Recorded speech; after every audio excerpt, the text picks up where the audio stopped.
Daddy over there. There's Daddy. There's Daddy. There's Daddy. Hi, Daddy.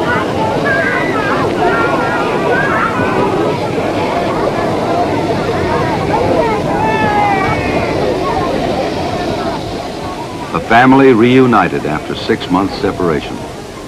6 months of loneliness and waiting. 6 months from the boy grown twice as tall. 6 months away from the new baby. The men are Navy flyers. The place is Rhode Island. The time is early spring. Soon it will be summer. But for these men, it will be a second summer. A season of picnics and baseball, barbecues and beaches. Yeah, that's my airplane. That's right, that's Daddy's airplane. Behind them are a summer and a mission that belong to another world.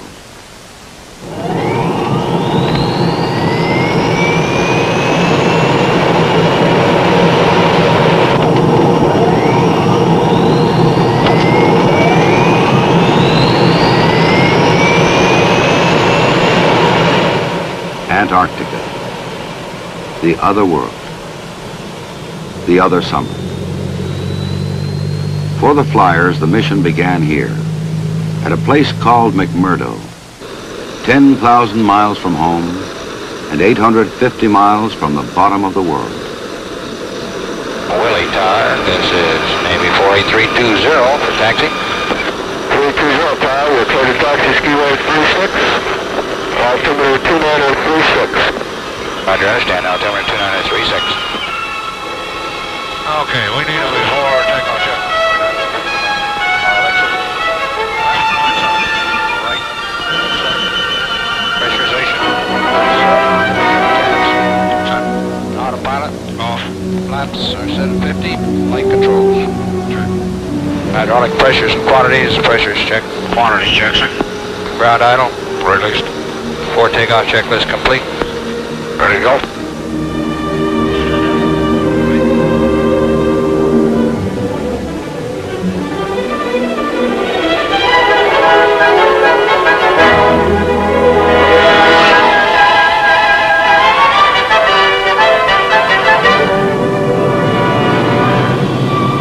Rate 20 sliding, pull.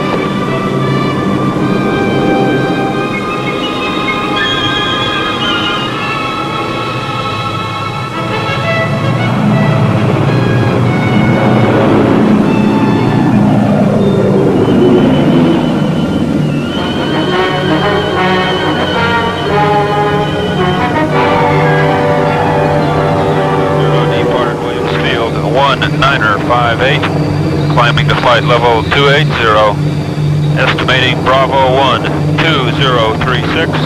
We have 13 souls on board. Copy. A flight to the South Pole. The plane is a Hercules that can carry its own weight. Its 4 propellers driven by powerful jet engines. This flight and all others help support the activities of the National Science Foundation. Its purpose is to deliver supplies to the research station at the South Pole. Necessities for a scientific outpost wholly dependent on the outside world. Food, fuel, scientific instruments, mail from home.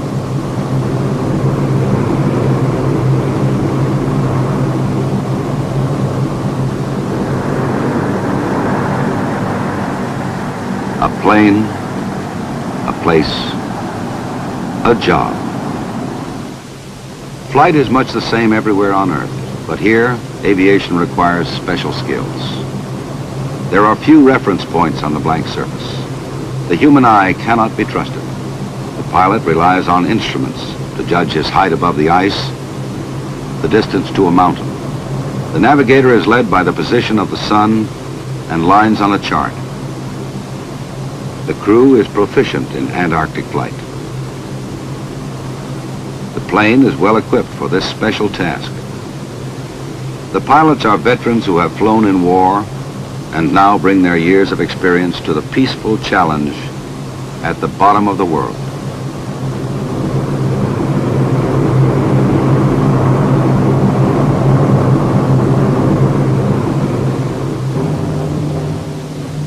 sun is constant. It is summer in Antarctica, the 6-month day. Morning spans October, Christmas comes at noon. The men call it the season, from September to March, 6 months away from grass and trees, wives and children. Half a year of flying from one white point to another white point. The continent below is covered by a sea of ice thousands of feet thick. There are islands in the sea, chains of mountains 2 miles high. Rivers of ice flow from these mountains, monstrous glaciers, the greatest on Earth, forever inching northward to the oceans. There they break off into huge slabs, great and ancient tables of ice doomed to drift aimlessly with the currents until they dissolve into the sea in which they were born millions of years ago.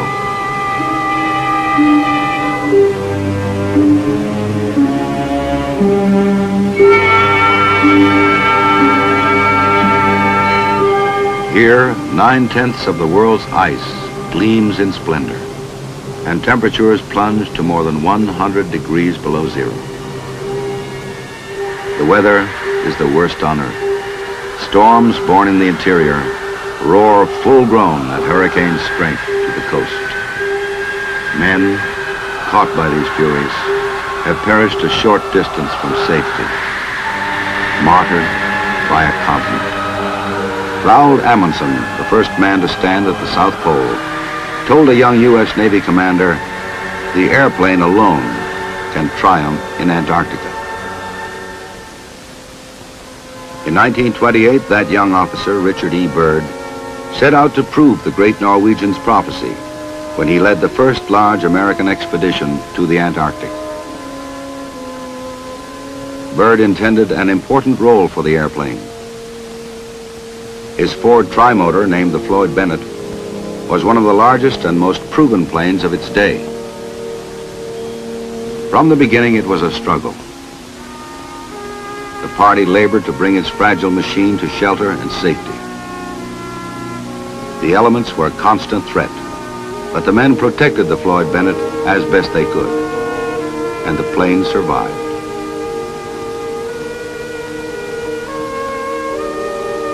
In November 1929, the Floyd Bennett was readied for flight.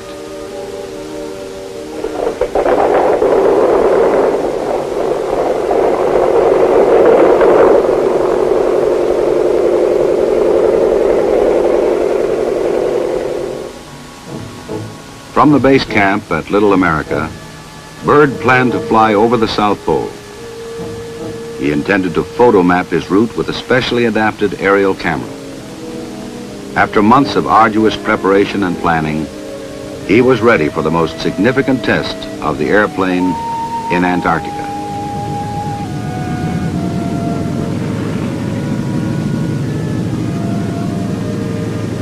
On November 29th, Byrd took off from the comparative security of Little America.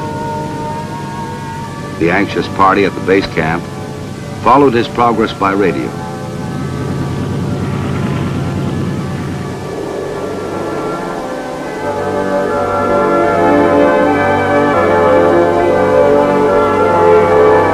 The plane performed correctly. Everything went well. In the cramped interior, spirits were high. Success was imminent. It was an historic moment. The Floyd Bennett at 90 degrees south. The South Pole. Byrd dropped the United States flag at the exact spot. It was an ambition achieved and a dream realized. The pole flight was a success. The future of aviation in the Antarctic was assured, and in the history of exploration, there was another entry. His exploit marked the beginning of great progress in Antarctica and signaled the end of the long and tortuous treks of the dog teams.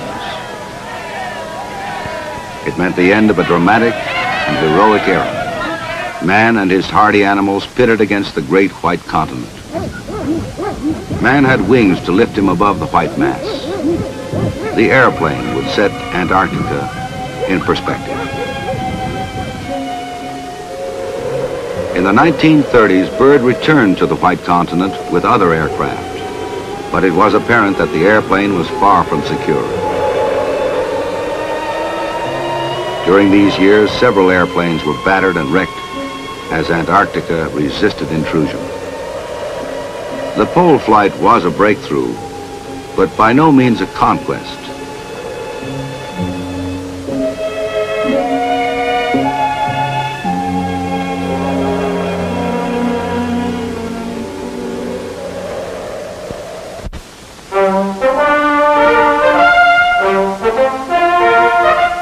A year after World War II, the United States launched its greatest assault on the continent, Operation High Jump. From an aircraft carrier, the USS Philippine Sea, airplanes were flown into the continent for the first time. The war had accelerated the advance of aviation. Better equipment and more sophisticated machines were available.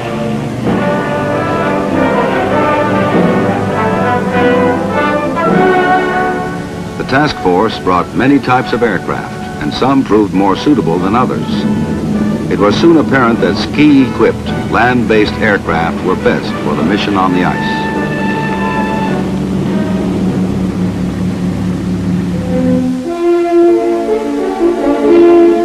The primary objective of High Jump was to photomap a large portion of the continent. Under the supervision of Admiral Byrd, the operation proved highly successful.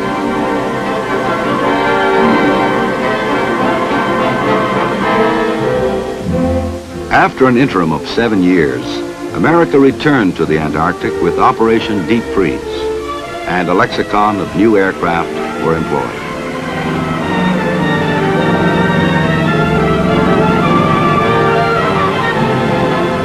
Cruising ranges had increased, and the task of photomapping the vast interior progressed.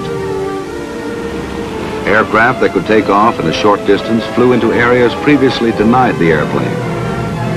Larger planes capable of greater loads transported equipment for new bases.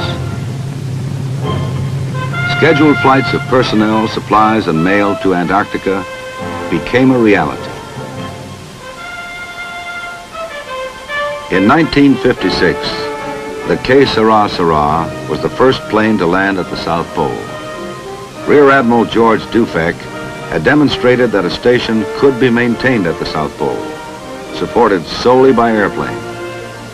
It was another advance for Antarctic aviation. But the struggle was far from over. The airplane had not subdued the continent, and Antarctica extracted a terrible price in men and planes. In the first dozen years of Operation Deep Freeze, 22 flyers died in crashes. The effort and sacrifice of naval aviators and the early pioneers smoothed the way for those who followed.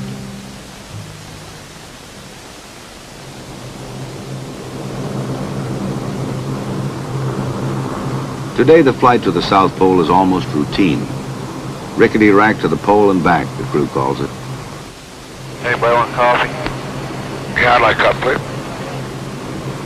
Now the plane crosses in minutes a glacier that took dog teams a month to traverse. The crew is secure from the cold, wrapped in a pressurized cocoon, while the plane cruises free of turbulence, miles above the surface. Below them now, the great polar plateau. Thousands of square miles, barren, flat and white, broken only by the wind. Pole Station is only a few miles away. Pole GCA, this is Navy 3820. We're 75 miles out at this time. Flight level 280, inbound on a heading of 352, requesting descent, over. 320, roger, descend and maintain 11,000. Roger, understand. 11,000. Confirm the altimeter setting, please. The station that straddles the axis of the Earth was built on the surface, but through the years has been drifted over. Only a few emergency shelters, access tunnels, and aerials betray its existence.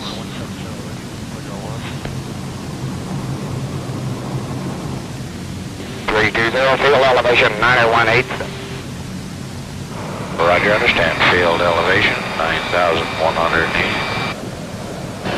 320, you'll be making approach to Skiway 2, which has 13,500 feet after touchdown. Then you're cleared for an approach at Toll Station. The weight of the ice is gradually crushing the station. Soon it must be rebuilt, perhaps to be drifted over and crushed again. 15, maintain 10,700. Roger, right to 015, 10,700. Hot mic is on. On. Visual check and nose ski. Nose ski check, sir. 100 flaps to go. Roger.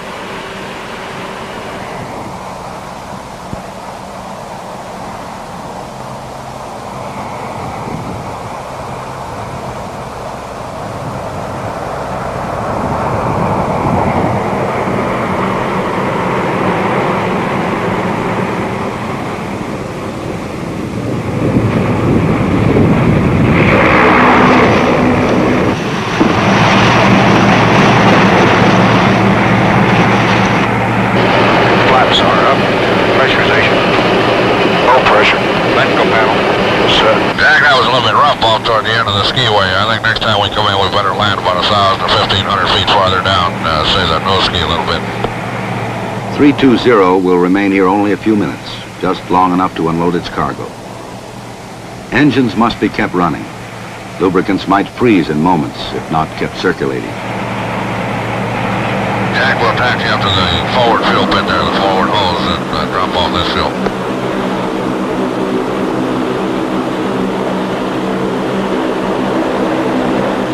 The purpose of this flight is realized. Support of science, the United States Antarctic Research Program of the National Science Foundation. Here is one of the greatest natural laboratories in the world, frozen in time, unchanged for 2 million years. Scientists work in this suspended environment, looking leisurely into the past, searching for clues that may help shape the future. The atmosphere here is the thinnest and clearest on Earth. Radios pick up exceptionally strong signals from outer space.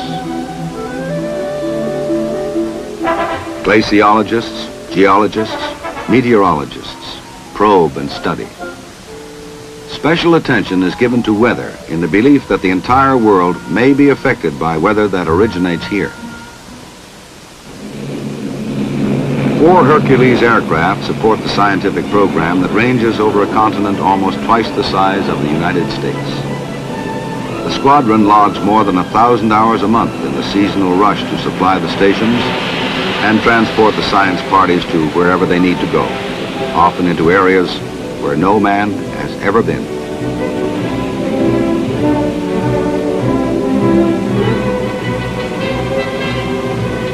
The squadron can transport a completely equipped field party, including food, shelter, instruments, and enough supplies to maintain the party for weeks.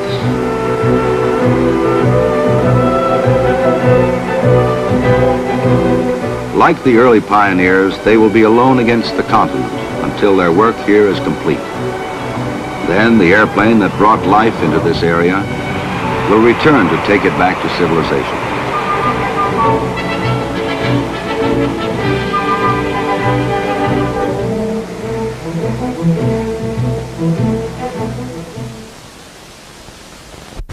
For the crew of this Hercules, it is time to depart from South Pole Station.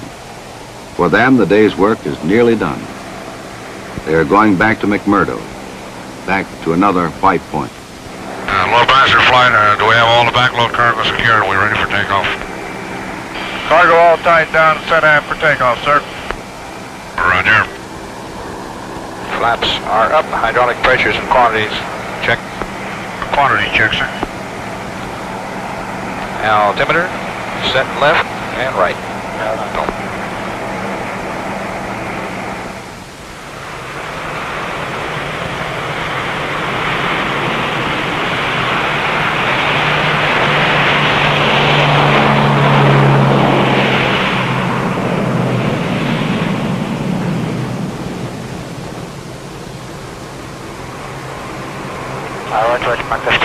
McMurdo off pole down 0713. Coming to flight level 310. Estimating McMurdo 1013. Now, the plane does the work. The flight crew keeps watch. The monotonous drone of engines is tiring. The brilliant scenery has become dull and repetitious to them. They describe such flights as hours and hours of boredom, interrupted by moments of stark terror. Well, I'll be glad to get back, get a hot meal under my belt and a cold beer, and let the B crew take this thing for a while. Where are they scheduled They look to go? forward to a McMurdo, and a change from the routine of flying. When they arrive, they will rest, but the airplane will not. The B crew prepares to take over. This is the second shift, facing 18 hours or more of constant sun, thousands of miles crossing and recrossing uncharted stretches of the interior. So we just after probably around Christmas, you'll have the 10,000 hours on it. That'll be nice. Soon they will leave behind the meager comforts of McMurdo, the largest station in Antarctica. It is a frontier town on the edge of the last frontier. To the crews, it is simply the hill. Orders are simple. Recreation is limited. Time off is pursued relentlessly. Anything to make it pass quickly, remembering the other life 10,000 miles away. Oh, look at that. Get him. Gotta get him.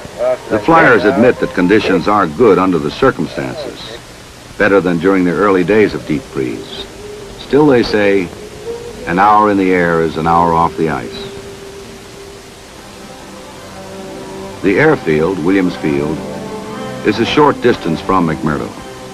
Scratched from solid ice 40 feet above the waters of the Ross Sea, Williams is gradually going to sea, a part of the ice shelf on which it rests.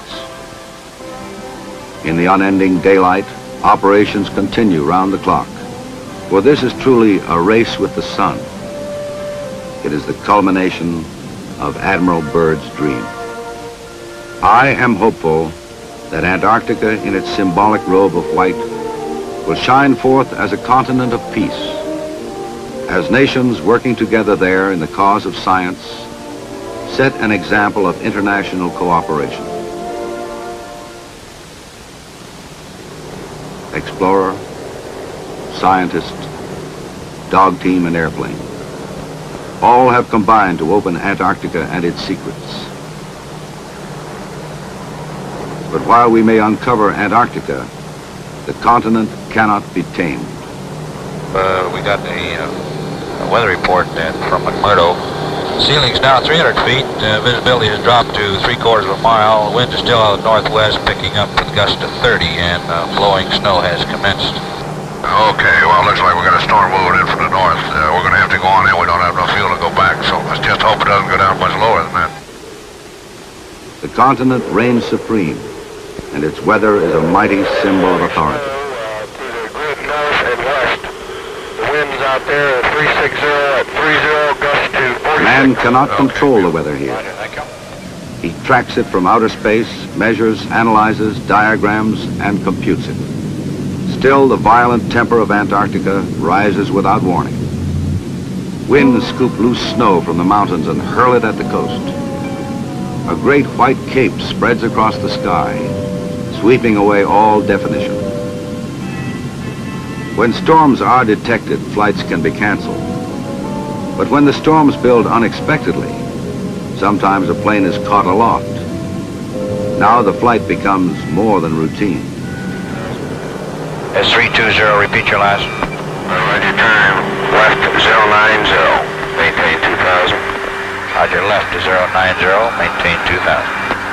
And I'll be bringing east about another mile, then turning you northeast about, dropping you down to 1,200 feet. 320, understand. 320, turn left to 030. Maintain 1,200, watch you passing altitude. This is what the flyers have trained for. 30, descending to 1. All the hours of practice are here given the crucial test. Now, the price paid in earlier days by less fortunate aviators is repaid to some degree. 6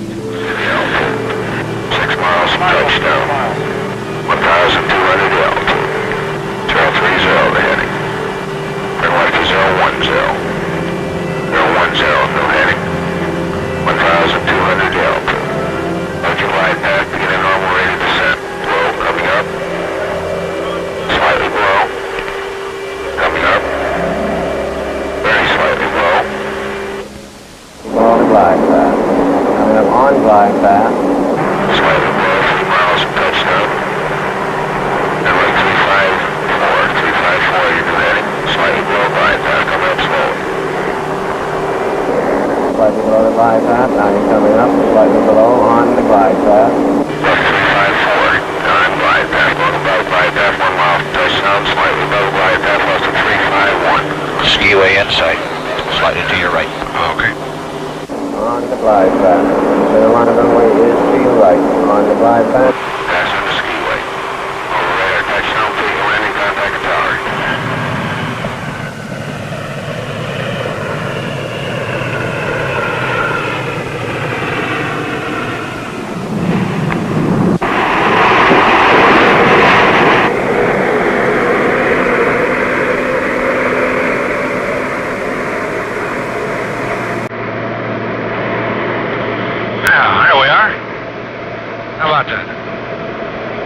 Willie Tower, 320 is on the deck after GCA for a right turn off.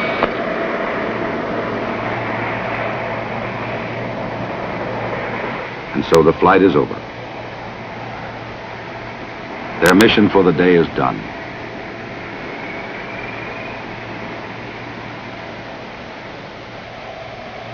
For this crew, it is the end of a working day. Soon it will be the end of another season. Too much more of this to put up with. Another month and a half here, and we'll be back where it's warm again. There's Daddy over there. Here's Daddy. Here's Daddy. Now it is time for the second summer. A summer of gentle showers instead of blizzards, of bathing suits instead of parkas. When the sun returns in the Antarctic, the squadron will return. The white continent will be unchanged. Flight will always be hazardous there. No matter what machines may come, the greatest defense against the dangers will be, as it has been, the skill, experience, and courage of the Navy flyer.